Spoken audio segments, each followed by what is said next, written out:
Oh, hi there. Welcome to Theater Creatures, your monstrous movie show. My name is Bren. I am joined by the editor-in-chief of the Daily Bugle, Miss Nikki Brew. It is Saturday, August 1st, Yes. which means Yes, we are now 2 days 2 days removed from Spider-Man, Brand New Day. You might have heard of this film.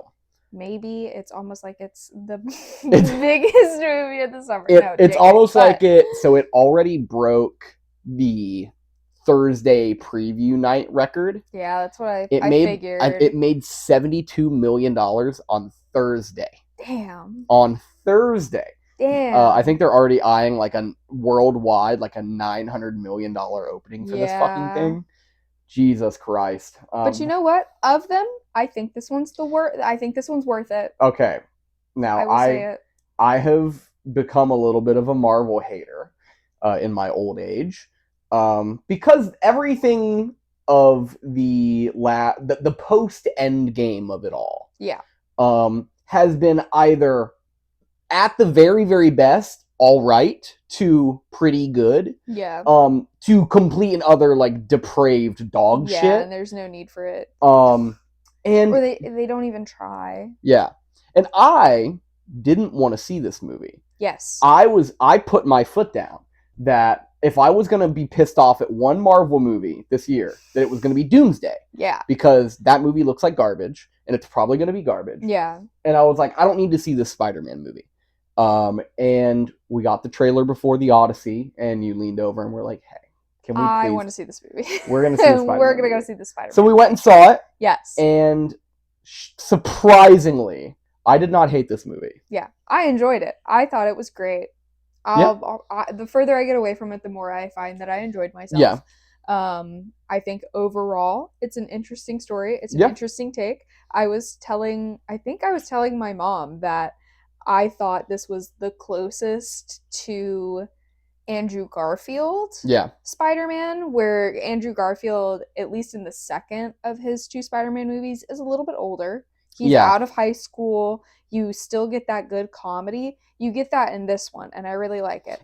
My one complaint, though, is why are we hiring British men to be a kid from Queens? That's one thing. But that's been a problem since day one. Yeah, but Tom Holland did, I think, he was like really leaning in. He has a Spider-Man voice. He does have Spider-Man. He does not just have his voice in Spider-Man. He has a Spider-Man voice, and I think it's great. This is the best Tom Holland has ever been in a movie his entire career. Yeah. I am also a notorious Tom Holland, I'm not going to say hater. No. I'm sure he's a lovely gentleman. Listen to our episode on the Odyssey. Yeah. I don't like Tom Holland as an actor. I find him pretty underwhelming. I find him pretty boring. He really clicked for me here. He's really good. Impressed. And I think it's because he's not playing a 30-year-old teenager. Yeah, and I feel like there's a lot more. Like he's an adult with adult thoughts and feelings. And that's what I was gonna say. There's a lot more emotional depth to this Tom Holland Spider-Man because of I feel like because of the trauma that he's been through.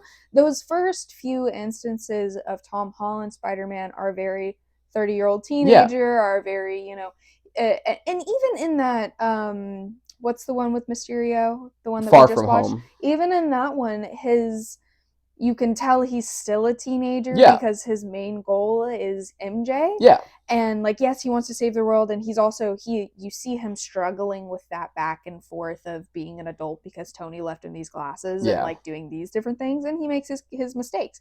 This one is definitely very Peter-centered and figuring out the very lonely, very sad life he's been leading. Yeah, it feels like 5 years pass in this movie. 4 years. There's no golly gee willikers about Spider-Man. Like where he might have like those other 3 movies, you might as well put him in one of those hats with the little propeller. Yeah, on and it. He's just stunned about everything. He's like 12 years old, and it's annoying because he's got a man's face, but he's like, oh geez, Mr. Stark, what are we doing? Why you got all this blood all over you?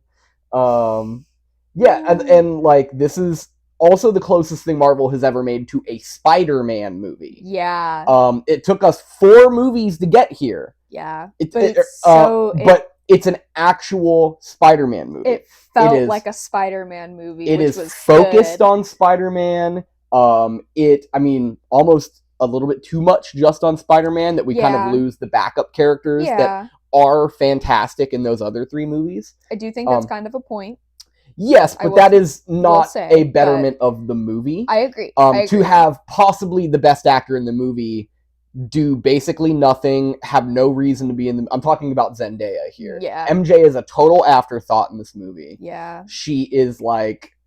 vaguely has a boyfriend and is vaguely out of college. But like, we only see her as perceived by Spider-Man. Yeah, and she loses all of the weird girl, interesting, like, she's kind of punk rock and off. Yeah. Like, we lose all of that in this movie. Yeah. And Ned is even, like, Ned has nothing to do in it. He might as well not be in the movie. Yeah. But, like, to have this be a boots-on-the-ground Spider-Man movie, he's you know, he knows firefighters by name. Yeah. He's working with the cops. And this movie doesn't get hijacked by Jon Bernthal, who I think is fucking fantastic. He is an incredible part of this movie. Like, again, sure. Every time he's in anything, I'm through the roof excited. Jon Bernthal, we love you. Come on the podcast. Mwah. We might meet you in October. Oh, yeah. We might meet you in October. That would be fantastic. We'll see. But I he's like really good in it. He doesn't hijack the movie. Like, that's the biggest issue with those other 3 Spider-Man movies is they get hijacked by other characters, and there is a little bit of a movie hijacking that happens in the middle. Yeah, with a specific green Marvel character. But it works in the way that a Spider-Man comic should work, where it's like, yeah, he runs into the Punisher and they do a thing and then go their separate ways. Yeah. There's a really Jon Bernthal's, like, Frank's introduction scene is so hilarious to me. And yes, you can have that reaction. There's it's a little too cute. But that is the trend of the Disney owning Marvel now. They do well. Because they did some really cool shit with Jon Bernthal Punisher in the Netflix series and Punisher Last Kill. This is a very infantilized. Well, they're Punisher. putting him in a superhero movie meant more for children. Yes. I'm gonna be real. Spider-Man is a kid's character. Yes, like agreed. that, and that is something that is in this movie a couple of times. Agreed. Which I think is really important. So they're gonna have to lower, but again, bring the testosterone down. Again, Frank. I don't just a little bit. That is true. What you're saying is 100% correct and makes sense as to why they did it. Once again, it is not to the betterment of the movie or to the character. For that, just like it makes sense for there not to be a lot of MJ in this movie, it is to the detriment of the film that she is in it less. Yeah. It's a writing problem. Yeah. And there are some big writing I love you, Mark Ruffalo, but why the fuck are you in this movie? Why is the Hulk in this movie? This movie's too long. It's about 20 minutes too long. Those 20 minutes, which is there's a 25-minute Hulk action sequence in the middle of this movie. It could have been 5 minutes. It feels so long. Yeah.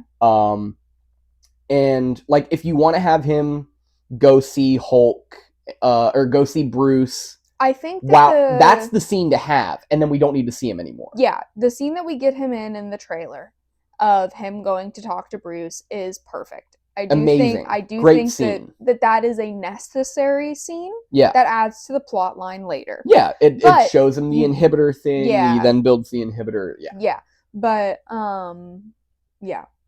But to then spoilery, pull him all the way back. Yeah, and bring in Hulk. Yeah, and like just to have we have Spider-Man fighting Hulk in this movie. Yeah. It cheapens the movie because Spider-Man does relatively well against the Hulk. Yeah. And like there's just no narrative reason. You just wanted the Hulk in this movie because he's not in Doomsday. Yeah. So that whole sequence could be cut out and completely removed, and then you could take that 20 minutes and give it to Zendaya. Yeah. Who is again probably the best actor in the movie. Yeah, the best actor you have on set. Yeah. Yeah. And again, to not get too spoilery, Sadie Sink is very good in this movie. Sadie Sink is phenomenal. I think phenomenal in this movie. I think she's really good in this movie. I think what she's doing in this movie works for this movie. I agree. Much to my shock. Yeah. Because, guys, I'm not going to say the character that she's playing. But you know. But we all know, and we've known for weeks. Whatever your immediate reaction is, who is this girl playing?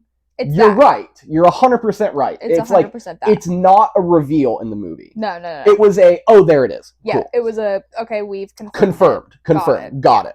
And, like, there is a little... Luckily, I think they knew that going in. Oh, yeah, for sure. So, sure. like, the first 45 minutes of this movie is just, like, a really cool Spider-Man movie. Yeah. Where he's, like, fighting Spider-Man villains and doing the Spider-Man thing and building new tech. And it's like, why did it take us 4 movies to get to this? Yeah. And you then... kind of watch him grow up a little bit, which I think is really important. You watch him, like, develop into the Spider-Man. Yeah. Like... not just someone who's helping the Avengers. He is your friendly neighborhood Spider-Man. It took us 4 movies, but we get to Spider-Man. We got it. And it does kind of be like, what is this weird thing that's happening that he's noticing and Why do I keep interacting with? With? Yeah. And it's cool and it works and it's a mystery, but it never is like they don't treat it like a big reveal. Yeah, no. It's a very subtle reveal, too, which I think is... It's just like, show it on a computer screen. Yeah, and it's like, oh, interesting. Yeah, and like, again, we all knew the deal going in. Yeah. So this is, like, it's the same thing with that Captain America... what's that movie called? Brave New World. That one might as well be called Brand New Day as well. I think the next one's going to be X-Men Brand New Day. There it is. But, that movie treats like the Red Hulk reveal at the end as this big like suspenseful build and then do a big reveal, but like motherfucker, he's in the trailer. Yeah, you were like literally marketing. So at least they didn't do that for this movie. Yes. I think they just did the other thing of like we're just not going to talk about. We're just gonna barely. It's gonna like barely be a thing in the movie until it is, and then it's the movie. Yeah. It's like, but I think that worked well. Yeah, it's Spider-Man looking for the movie. Yeah, which is fun. And then he finds it. Yeah, and it's great.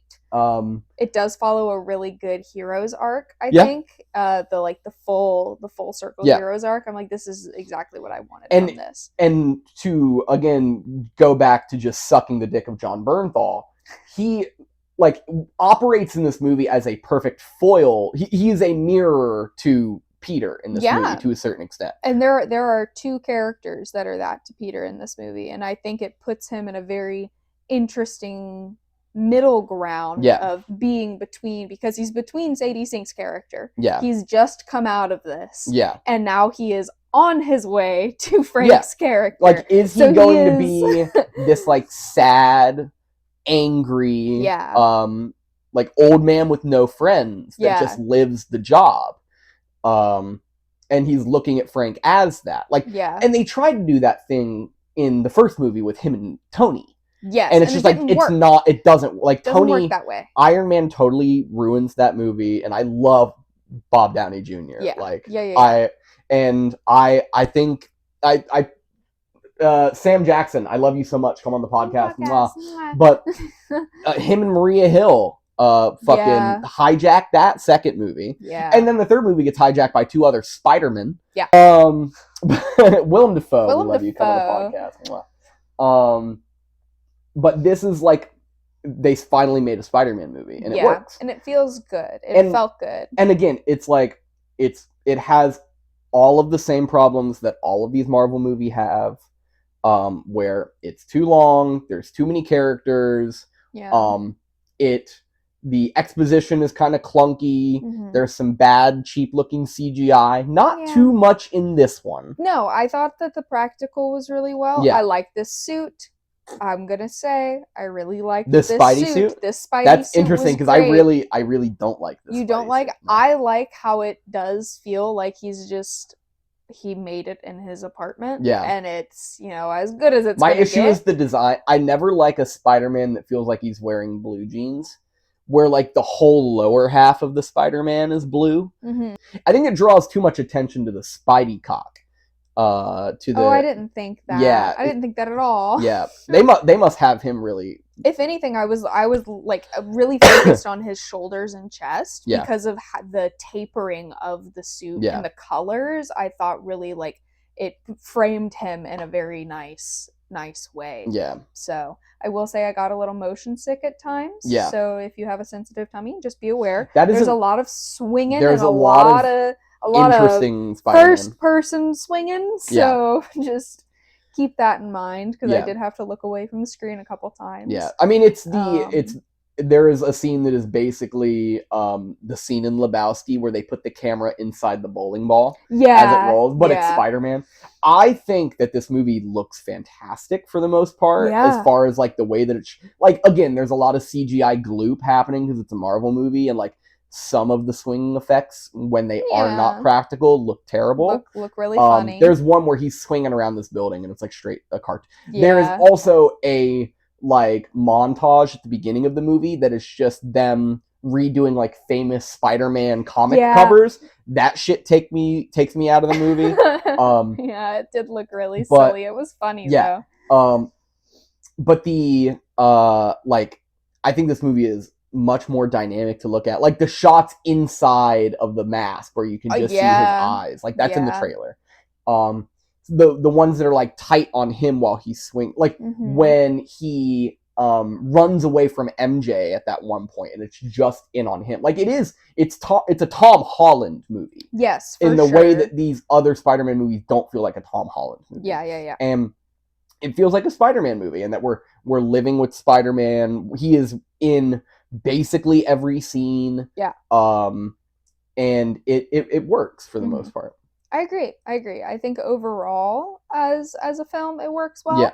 I like that it feels rather, for Spider-Man, it feels rather closed and shut. There's one open end, I think, that is just the soft launch for what we're gonna get next. Yeah, obviously.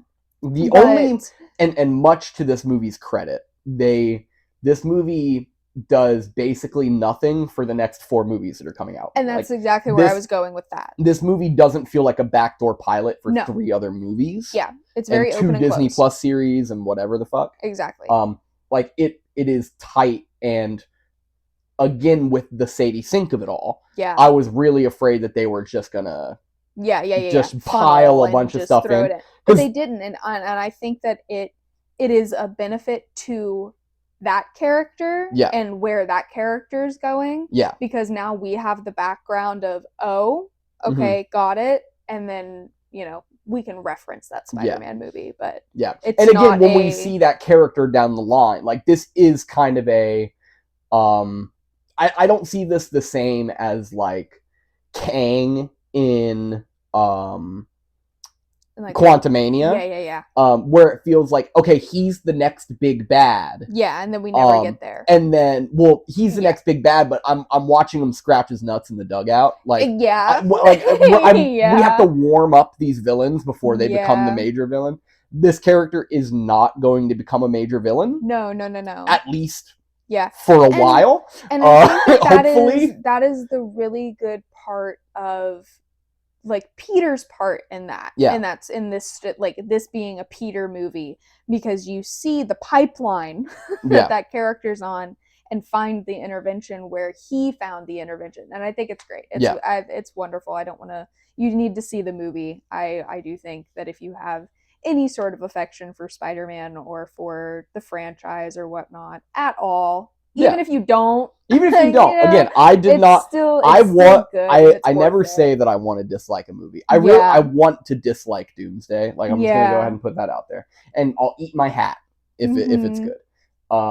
And again, this movie did nothing for that movie. The singular post-credit scene for this movie did fuck all nothing for Doomsday. Yeah, which I was like, oh, this is great. That's exactly what I want. I looked at her when we got in the theater, and I was like, how many X-Men do you think are going to be in these post-credit scenes? Yeah, are we going to see Xavier? Like, are we going to have a Deadpool scene of him digging up Pat Stewart? Like, what are we doing? My favorite thing that just came out about Doomsday is that when Ian McKellen met Anthony Mackie, he didn't know that he was Captain America. He was like, "Oh, I don't watch those movies." This is also an issue that I kind of have with Disney and Marvel currently, is I feel like there are a lot of characters who are being sidelined for various reasons that feel a little too intentional to race to me. Okay. And ethnicity and things, and I'm just thinking of the things that keep getting booted, and we get different things like this. What, like the cancellation of Wonder Man? The cancellation of Wonder Man, the Blade stuff, right? That's that was a whole disaster. There was something else recently. My thing with Anthony Mackie is they gave him that movie and nobody went to see it. Yeah, but that's what I'm saying is like that movie was not very good. Correct. Either.